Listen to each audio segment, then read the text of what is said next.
so there's a lot of big open fields here that should provide a good roe population for them and provide the right type of habitat.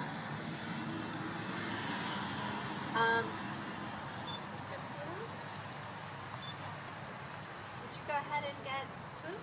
Thanks. Bill?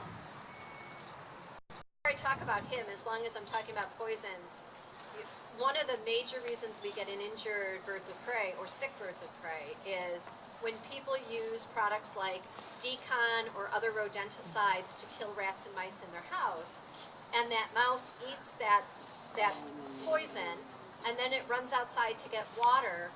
If a great horned owl or a hawk or a falcon eats that bird, and I'm going to actually handle this one, Kate. Are we along? So are those tufts longer? I'll let Kate answer some questions while I'm gone. Are the tufts longer than you'd expect? These are particularly long. Yeah. Some of our other great ones have slightly smaller tufts. Yeah, these are very expressive. So they kind of communicate as body skull than our eyes do, and so there's no room for muscles. So if I want to be sneaky and look at Phil, I can just use my muscles and send my eyes over there without moving the rest of my head. This is based on color, which for most birds of prey, they're not sexually dichromatic, so male and female have the same feather coloring. So we end up doing DNA testing where we send in just a drop of blood. As I said, he couldn't even stand, he was critical for a while.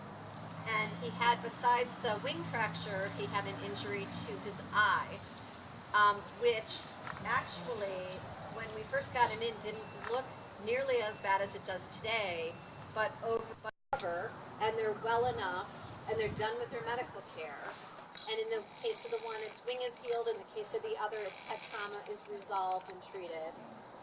Then they go into an outside. If their injury had been anything we would have thought might have compromised, like if they'd had an eye injury, or if they had anything that we thought might have compromised their ability to hunt, we would have live prey trained them. We live prey train all babies. I will screech owl. Right, so this is a screech owl who's actually going through a very bad molt right now, which is why he kind of looks like a Furby or something.